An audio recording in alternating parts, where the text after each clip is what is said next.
Ethan Carter woke up early that morning, his heart pounding with nervous energy. Today was the day he had been waiting for, the job interview that could change everything. For years, Ethan had bounced between odd jobs, never finding anything stable or fulfilling. But this time felt different. This company was known for giving people second chances, and Ethan desperately wanted one. He had spent weeks preparing. He polished his resume until it gleamed, practiced answering common interview questions in front of the mirror, and even bought a new outfit for the occasion. As he stood in front of his small apartment's cracked mirror, adjusting his tie, he whispered to himself, "You've got this." But life has a way of throwing curveballs when you least expect them. By the time Ethan left his apartment, he realized he was running late. Traffic was heavier than usual, and every red light seemed determined to slow him down even more. By the time he finally stepped out of his car near the office building, he only had 20 minutes to spare. Even so, he decided to walk the rest of the way. The fresh air might calm his nerves. As Ethan turned onto a quieter side street, something caught his eye. A young woman sat on the curb, her face buried in her hands. Her shoulders shook as she sobbed quietly. Ethan hesitated for a moment, glancing at his watch. Every second counted today. If he stopped now, he might not make it to the interview on time. But something about her sadness made him pause. It wasn't just pity. It was recognition. Ethan knew what it felt like to be overwhelmed, to feel like the world was closing in around you. Taking a deep breath, he walked over to her. "Hey," he said softly, hoping not to startle her. "Are you okay?" The woman looked up, her eyes red and puffy. She wiped her tears with the back of her hand and sniffed. "I'm fine," she muttered, though her voice told a different story. Ethan crouched down beside her, placing his portfolio carefully on the ground. "You don't look fine," he said gently. "Do you need help?" She hesitated before nodding slowly. "My car broke down a few miles away. I don't have enough money to fix it, and because of that I missed an important meeting. Now, I don't know what to do." Her name tag read Megan, and Ethan guessed she couldn't be much older than him. There was a vulnerability in her voice that tugged at his heart. He glanced at his watch again. 15 minutes left. Could he really afford to stop? Then he remembered how many times strangers had helped him when he was struggling, offering kind words, lending a hand, or simply listening. Those moments had meant the world to him. Maybe this was his chance to pay it forward. "I'll help you," Ethan said firmly. Megan blinked, surprised. "What? No, you don't have to do that. You're probably busy." "I am," Ethan admitted, with a wry smile. "But sometimes doing the right thing is more important than being on time." Megan didn't argue further. Instead, she gave him a grateful look and explained the situation in more detail. Her car had overheated earlier that morning, leaving her stranded by the side of the road. She'd managed to call a tow truck, but the driver had taken her vehicle to a garage far from where she needed to go. Without transportation, she'd missed an appointment that was crucial for keeping her scholarship. Ethan listened intently, nodding along. When she finished, he stood up and offered her his hand. "Come on," he said. "Let's see if we can sort this out." Together, they flagged down a passing tow truck. The driver, a burly man with a thick beard, agreed to take them to the garage where Megan's car was being held. During the ride, Ethan tried to keep the mood light, asking Megan about herself. She told him she was studying engineering at a local university, working part-time to support herself while juggling classes. Her passion for her studies shone through despite her current troubles. Ethan found himself admiring her determination. Here was someone who refused to give up. No matter how hard things got. It reminded him of his own struggles and renewed his resolve to help her however he could. When they arrived at the garage, the mechanic, a gruff man named Hank, didn't seem eager to cooperate. He crossed his arms and told them flatly that he wouldn't touch Megan's car unless they paid up front. Ethan frowned but didn't argue. Instead, he reached into his wallet and pulled out the last bit of cash he had saved up for emergencies. Handing it over reluctantly, he asked Hank to get started on the repairs. As they waited, Ethan checked his phone. 10 minutes left until his interview. He sighed, feeling a mix of frustration and acceptance. Helping Megan had been the right choice, but it came at a cost. Still, he couldn't bring himself to regret it. While they sat together in the garage's waiting area, a news alert popped up on Ethan's screen. Reports were flooding in about strange lights hovering over the city skyline. People were speculating about UFOs, but Ethan dismissed it as nonsense. Right now he had bigger things to worry about. Little did he know, those strange lights would soon become very relevant to both him and Megan. For now, though, all he could focus on was getting her car fixed and figuring out what to say when he inevitably missed his interview. Despite the stress, there was a strange sense of peace in knowing he'd done the right thing. Sometimes, life throws challenges your way not to break you, but to show you who you truly are. And in that moment, Ethan Carter proved to himself that he was someone worth believing in. Ethan stood beside Megan in the garage, watching as Hank, the mechanic, reluctantly began inspecting her car. The burly man moved slowly, his movements deliberate but unhurried. Ethan couldn't help but feel frustrated. Every minute they spent here brought him closer to missing the most important interview of his life. Yet despite his growing anxiety, he knew there was no turning back now. He had made a promise to help Megan, and he intended to keep it. As Hank worked, Ethan turned to Megan. "So," he said, trying to sound casual, "tell me more about this scholarship. What's it for?" Megan hesitated before answering. Her voice was soft, almost hesitant, as if she wasn't used to talking about herself. "It's for engineering students," she explained. "I've been working really hard to keep my grades, but I also need to work part-time to pay for school. This scholarship would have covered most of my tuition next semester." Ethan nodded thoughtfully. "That's amazing," he said. "You must be incredibly smart to get into something like that." Megan shrugged, avoiding his gaze. "I just try my best. But sometimes it feels impossible to juggle everything. Like today, my car breaking down just made everything worse." Her words struck a chord with Ethan. He understood what it was, like to feel overwhelmed, to feel like the world was conspiring against you. For years he had struggled to find stable work, bouncing from one dead-end job to another. It wasn't until recently that he had started to believe he could turn things around. Helping Megan reminded him of how much he valued kindness when he was in tough situations himself. The two continued talking as they waited, sharing bits and pieces of their lives.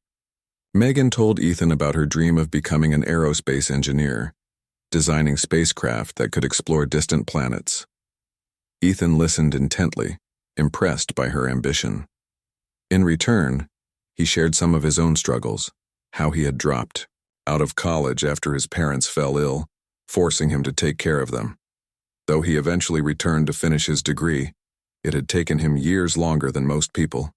Their conversation was interrupted when Hank called out, "All right, I think I can fix it, but it'll take a couple of hours." Ethan glanced at his watch again. His interview was scheduled to start in less than 10 minutes. He swallowed hard, realizing he wouldn't make it in time. Still, he forced a smile and nodded at Hank. "Thanks," he said. "We'll wait." Megan looked at him, guilt written all over her face. "Ethan, you don't have to stay. You've already done so much for me. Your interview—" "It's fine," Ethan interrupted, cutting her off. "I'll figure it out. Right now, you're more important." Megan didn't argue further, though her expression showed how much his kindness meant to her. She gave him a small, grateful smile before sitting down on a nearby bench. Ethan joined her, pulling out his phone to check for updates on the repairs. As he scrolled absent-mindedly, a news alert caught his attention. Reports were flooding in about strange lights hovering over the city skyline. People were calling it a UFO sighting. Ethan raised an eyebrow, skeptical. "Do you believe in aliens?" he asked Megan, half joking. She chuckled lightly. "Not really, but it does seem weird, doesn't it? All those lights appearing out of nowhere." Before either of them could say more, The sound of screeching tires filled the air. Ethan looked outside to see a sleek black SUV pull up sharply, in front of the garage. Two men in dark suits stepped out, their movements brisk and purposeful. They scanned the area quickly before heading straight toward them. Ethan felt a chill run down his spine. Something about these men didn't sit right with him. Their expressions were cold, almost robotic, lacking any hint of warmth or humanity. One of them flashed a badge, though Ethan barely had time to register it before they spoke. "We need to speak with you," the taller of the two men said, addressing Megan directly. Megan stiffened, her eyes widening in alarm. "What? Why?" The man ignored her question, glancing briefly at Ethan before focusing back on Megan. "This is a matter of national security," he said in a tone that left no room for argument. "Please come with us." Ethan stepped forward instinctively, positioning himself between Megan and the agents. "Hold on," he said firmly. "Who are you, and why do you want to talk to her?" The second agent narrowed his eyes at Ethan. "This doesn't concern you, sir. Step aside." "No," Ethan replied without hesitation. "If you want to talk to her, you'll have to explain yourselves first." For a moment, the agent seemed taken aback by Ethan's defiance. Then, the taller one sighed impatiently. "Ms. Carter," he said, turning to Megan, "we know about your research project. Someone leaked classified information online, and we believe you may be involved." Megan shook her head frantically. "I don't know what you're talking about. My project, it's just theoretical stuff, nothing dangerous." Ethan glanced at Megan, confused. Research project? Classified information? None of this made sense, but one thing was clear. These men weren't going to back down easily. "Look," Ethan said, raising his hands in a gesture of calm. "Whatever's going on, we're not leaving until you give us some answers." The agents exchanged a glance, their patience visibly wearing thin. Before they could respond, Ethan grabbed Megan's hand. "Come on," he whispered urgently. "We're getting out of here." Without waiting for a reply, Ethan bolted toward the exit, dragging Megan along with him. The agents shouted after them, but Ethan didn't look back. They sprinted through the narrow streets, weaving between parked cars and alleyways until they reached a small diner tucked away in a quiet corner of the neighborhood. Inside, the diner was warm and cozy, a stark contrast to the chaos outside. Ethan and Megan collapsed into a booth, both breathing heavily as adrenaline coursed through their veins. For a few moments, neither of them spoke, the weight of what had just happened sinking in. Finally, Megan broke the silence. "I'm sorry," she said quietly. "I should have told you earlier about my research." Ethan leaned back in his seat, studying her carefully. "Start from the beginning," he urged, "and don't leave anything out." Megan took a deep breath, steadying herself. "Okay," she began. "My project, it's about analyzing radio, signals from space. A few weeks ago, I picked up something unusual, patterns that didn't match anything natural or man-made. At first, I thought it was interference, but then I realized it might be real. Alien signals." Ethan stared at her, stunned. "Alien signals? Are you serious?" She nodded, her expression grave. "I didn't tell anyone, not even my professors. But somehow, someone found out. They leaked my data online, and now everyone wants answers, including those guys who just tried to grab me." Ethan rubbed his temples, feeling a headache coming on. This was too much to process. Aliens? Government agents? None of it seemed real. And yet, here they were, hiding in a diner while shadowy figures hunted them down. "What do we do now?" Ethan asked finally, his voice low. Megan hesitated, unsure of the answer. But one thing was certain. Their lives had changed forever. Whatever happened next, they would face it together. For Ethan, skipping his interview had led to something far bigger and far stranger than he could have ever imagined. Ethan sat across from Megan in the quiet diner, his mind racing as she continued to explain her story. The idea of alien signals felt surreal, like something out of a movie. Yet there was no denying the fear in Megan's eyes, or the seriousness of the situation they were now caught up in. "So," Ethan said slowly, trying to wrap his head around everything. You think these patterns you found might actually be messages from aliens? Megan nodded nervously. That's what it looks like, she admitted. The patterns repeat in a way that feels intentional, like code.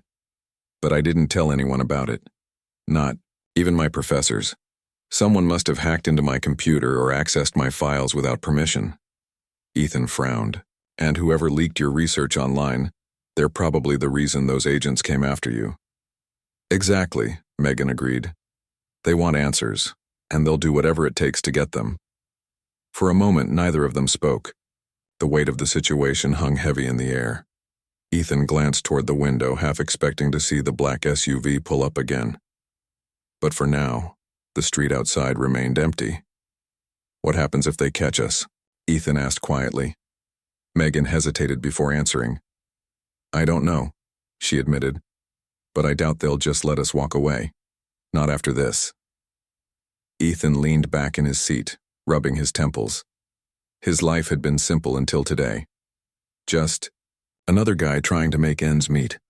Now he was running from government agents because of something he barely understood. It all felt so unreal. Still, one thing was clear.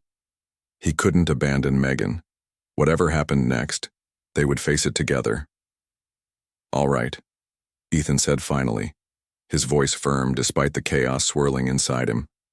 We need a plan. First, we figure out who else knows about your research. Then we find a way to protect ourselves and maybe even use this to our advantage. Megan looked at him, surprised by his determination. You really mean that, don't you? Ethan nodded. Of course. You helped me realize how much doing the right thing matters. Now it's my turn to return the favor. Megan smiled faintly, gratitude shining in her eyes. For the first time since meeting her, Ethan saw a glimmer of hope break through her fear. Just then, Ethan's phone buzzed loudly on the table. Both of them jumped, startled by the sudden noise. Ethan picked it up cautiously, expecting another news alert about the strange lights over the city. Instead, the screen displayed an unknown number. Should I answer it? He whispered to Megan. She shrugged uncertainly. It could be important. Taking a deep breath, Ethan pressed the green button and held the phone to his ear. Hello? The voice on the other end was deep, calm, and instantly recognizable. This is Chuck Norris. Ethan froze, certain he'd misheard. He pulled the phone away from his ear to check the caller ID again. Sure enough, the number matched. Swallowing hard, he brought the phone back to his ear. Hi? Chuck's tone remained steady and reassuring. Ethan Carter, I've been following the events of your day closely. What you did for Megan, it took courage. Real courage. That's rare these days. Ethan blinked, completely stunned. How did Chuck Norris know his name? And why was he calling him? Ethan stammered, unsure of what to say. Chuck chuckled softly. Relax, son. I'm not here to complicate things further. In fact, I want to help. Meet me at the airstrip outside the city. Bring Megan with you.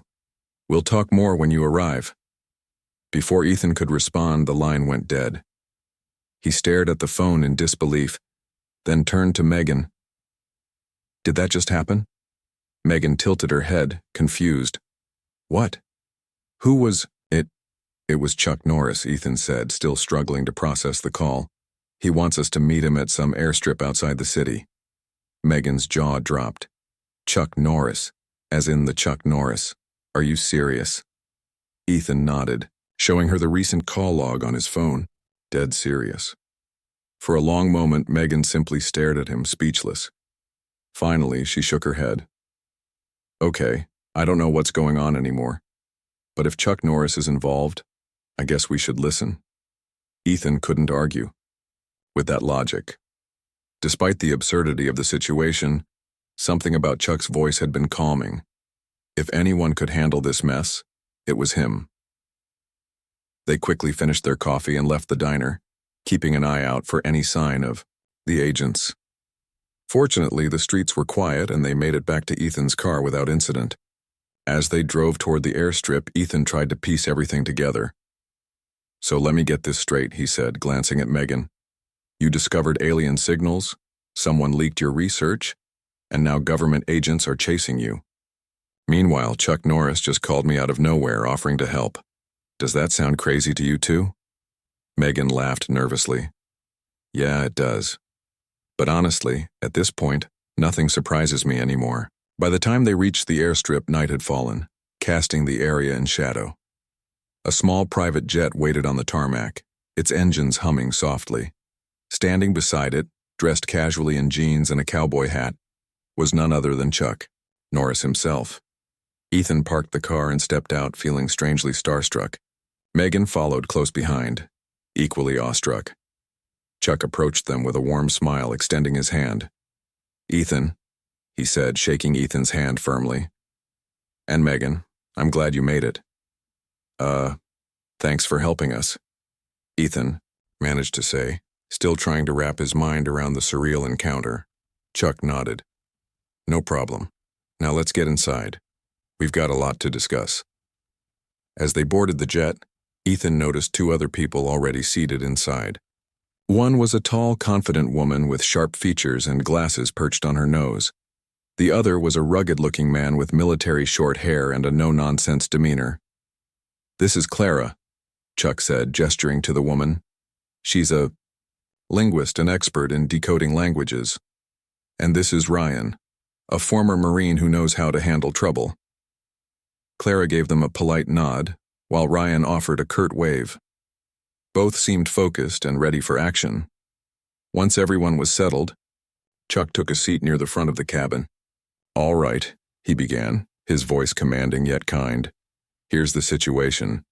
Those signals Megan detected, they're real, and they're leading us to something big, something buried deep in the Nevada desert. Ethan exchanged a glance with Megan, both of them processing the information. Buried? Ethan repeated. Like an artifact? Chuck nodded. Exactly. An alien artifact. It's ancient, powerful, and potentially dangerous. Whoever controls it will have access to technology far beyond anything Earth has ever seen. And the government agents? Megan asked hesitantly. They work for a secretive organization that wants to weaponize the artifact, Chuck explained. Our job is to beat them to it and ensure the artifact is used for good, not harm. Ethan felt a mix of excitement and dread. This was insane, completely insane, but somehow he knew he couldn't turn back now. So what's the plan? He asked, surprising even himself with his confidence. Chuck smiled approvingly. We land near the coordinates, retrieve the artifact, and decode its message. Simple enough, right? No one laughed. The stakes were too high for jokes. As the jet soared into the night sky, Ethan leaned back in his seat, staring out the window at the endless expanse of stars. Today had started with a missed interview and ended with a mission involving aliens and Chuck Norris. Life had a funny way of throwing curveballs, but sometimes those curveballs led to something extraordinary. Whatever happened next, Ethan knew one thing for sure. He was exactly where he was meant to be. The private jet touched down on a remote airstrip just outside the Nevada desert. As the engines powered down, Ethan peered out the window at the barren landscape stretching endlessly before them. The moon hung low in the sky, casting long shadows across the sand dunes. It was both beautiful and eerie, a perfect setting for the adventure they were about to embark on. Chuck stood up first, motioning for everyone to follow him. We're close, he said simply, grabbing a backpack from under his seat. Clara and Ryan followed suit, each preparing their gear with practiced efficiency. Ethan and Megan exchanged nervous glances but didn't hesitate to join the others as they stepped off the plane. Outside, a dusty Jeep awaited them, parked beside a makeshift hangar. Chuck tossed the keys to Ryan, who climbed into the driver's seat without a word. Ethan and Megan squeezed into the back seat while Chuck and Clara took the middle row. With Ryan behind the wheel, they set off into the desert, bouncing along rough dirt roads that seemed to lead nowhere. As they drove, Clara turned around to face Megan. Tell me more about those signals you detected, she said, her tone curious, but professional. Megan hesitated for a moment, then began explaining.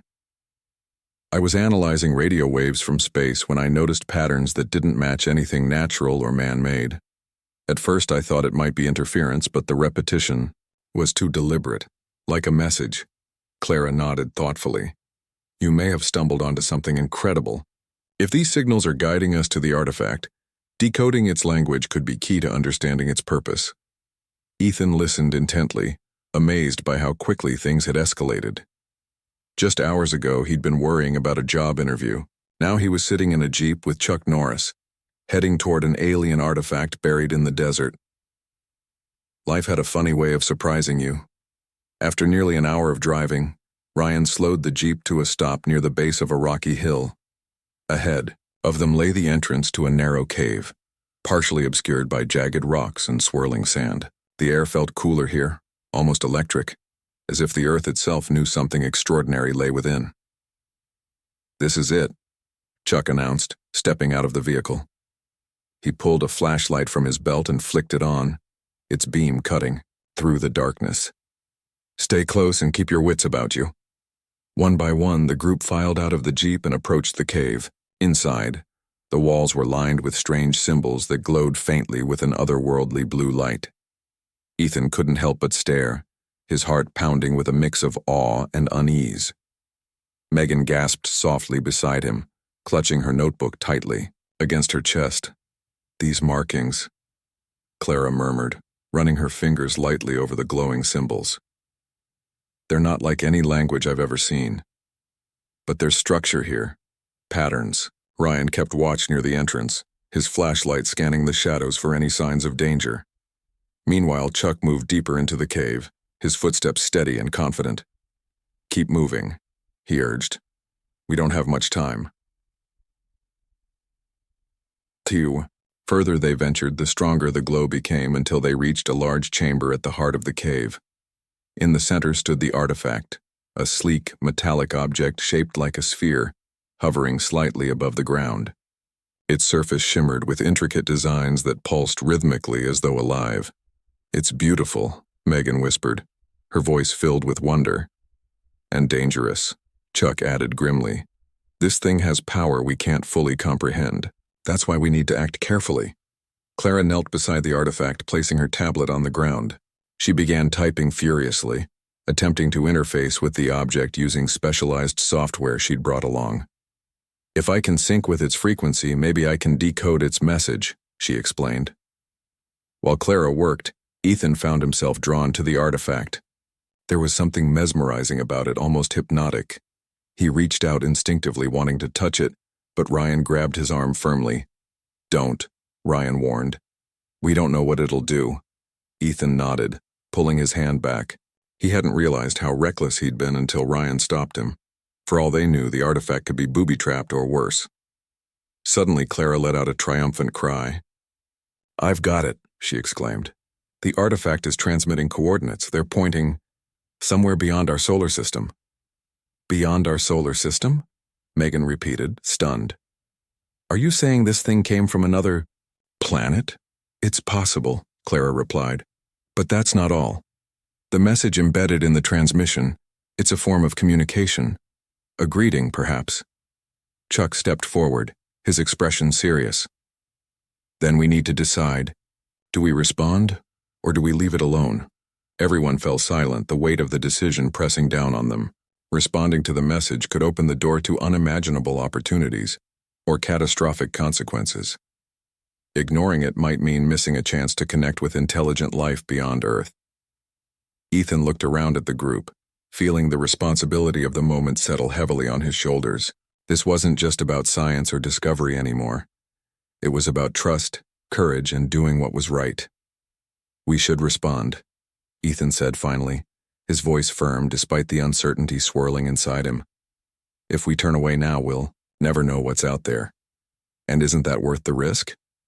Megan nodded in agreement. He's right. We owe it to ourselves, and to whoever sent this message, to try. Chuck studied Ethan for a moment, a hint of pride in his eyes. All right, he said, let's send a reply, but remember, once we do this, there's no turning back. With Clara's guidance, they activated the artifact's transmission function, sending a simple message of peace into the cosmos. The room seemed to hum with energy as the signal went out. carrying humanity's hopes and dreams across the stars. As the group exited the cave, the desert stretched before them, vast and unchanging. Yet everything had changed. For Ethan, for Megan, and for the world itself. Whatever happened next, they had taken the first step into the unknown. And sometimes, taking that first step is all it takes to change everything. After sending the message of peace into the cosmos, the group stood silently in the glowing chamber, waiting for any kind of response. The artifact hummed softly, its rhythmic pulses matching the beat of Ethan's racing heart. For a moment, nothing happened. The silence was almost deafening, broken only by the faint sound of water dripping somewhere in the depths of the cave. Ethan glanced at Megan, who looked both terrified and exhilarated. Her hands trembled slightly as she clutched her notebook, but there was no mistaking the spark of curiosity in her eyes. This was the moment she had dreamed about. Proof that intelligent life existed beyond Earth. But now that it was real, the enormity of what they had done began to sink in. "What if they don't answer?" Megan whispered, breaking the silence. Clara turned to her, her expression calm but serious. "Even if they don't respond immediately, we've made contact. That's monumental. It means we're not alone." Chuck nodded, his arms crossed as he studied the artifact. "And if they do respond," he added, "we'll need to be ready. Whatever happens next could change everything, for better or worse." As, if on cue, the artifact suddenly emitted a brighter pulse of light, causing everyone to shield their eyes instinctively. When the glow dimmed, a new pattern appeared on its surface, symbols unlike anything they'd seen before. They shimmered and shifted, forming shapes that seemed to dance across the metal. "It's responding," Clara exclaimed, excitement evident in her voice. She quickly adjusted her tablet, trying to capture the data streaming from the artifact. These patterns, they're not random. They're structured, like a reply. Ethan felt a surge of adrenaline. "Can you translate it?" Clara hesitated, her fingers flying over the keyboard. "It's going to take time. The complexity of this language, it's like nothing I've ever encountered. But I think I can break it down piece by piece." While Clara worked, Ryan kept a close eye on the entrance to the chamber, his hand resting on the weapon strapped to his side. "We should stay sharp," he warned. "If anyone else knows about this place, they'll come looking." Ethan nodded, glancing toward the mouth of the cave. He couldn't shake the feeling that they were being watched. The agents who had chased them earlier might still be out there searching for Megan and the artifact. If they found them here, things could get ugly fast. Megan noticed Ethan's unease and placed a reassuring hand on his arm. "We did the right thing," she said softly. "No matter what happens, we gave humanity a chance to connect with something greater." Her words helped steady him. Despite the risks, Ethan knew she was right. This wasn't just about them anymore. It was about hope. The hope that somewhere out there another civilization was willing to listen, to understand, and maybe even to help. As the hours passed, Clara made slow but steady progress decoding the message. She scribbled notes on a pad of paper, occasionally pausing to consult her tablet. Finally, she looked up, her eyes wide with amazement. "I think I've got part of it," she announced. "The message. It's a map." "A map?" Ethan repeated, confused. "To where?" "To their home," Clara replied. "Or at least to a location in space where we can establish further communication. It's a starting point, a way to build a bridge between our worlds." Chuck stepped closer, studying the rough sketch Clara had drawn based on the decoded symbols. "This changes everything," he said gravely. "If we share this information responsibly, it could lead to incredible advancements for humanity. But if it falls into the wrong hands..." He didn't need to finish the sentence. Everyone understood the implications. Governments, corporations, and shadowy organizations would stop at nothing to control such knowledge. The artifact wasn't just a tool. It was a key to unlocking untold power. "We can't let that happen," Megan said firmly. "This discovery belongs to everyone. not just a select few. Chuck smiled faintly, impressed by her conviction. Then we'll make sure it stays safe, he promised. But we'll need to move quickly. Once word gets out about this place, it won't stay hidden for long. With that, the group packed up their gear and prepared to leave the cave. Clara carefully stored her notes and equipment, ensuring nothing was left behind that could give away their presence. Ryan led the way, scanning the shadows for any sign of danger as they made their way back to the jeep. The journey back to the airstrip was tense but uneventful. As they drove, Ethan couldn't help but reflect on how much had changed in such a short time. What had started as a simple act of kindness, helping a stranger in distress, had spiraled into something far bigger than he ever could have imagined. He had skipped an interview, risked his safety, and now played a role in one of the most significant events in human history.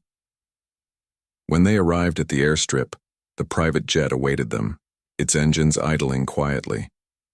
Chuck ushered everyone aboard, his demeanor calm but urgent. "Once we're in the air," he said, "we'll figure out our next steps. For now, rest. You've earned it." As the jet climbed higher into the night sky, Ethan leaned back in his seat, staring out the window at the endless expanse of stars. Somewhere out there, another civilization had heard their message. Whether they would answer remained to be seen, but the mere possibility filled Ethan with a sense of purpose he hadn't felt in years. Megan sat beside him, her gaze fixed on the horizon. "Do you think we'll ever meet them?" she asked.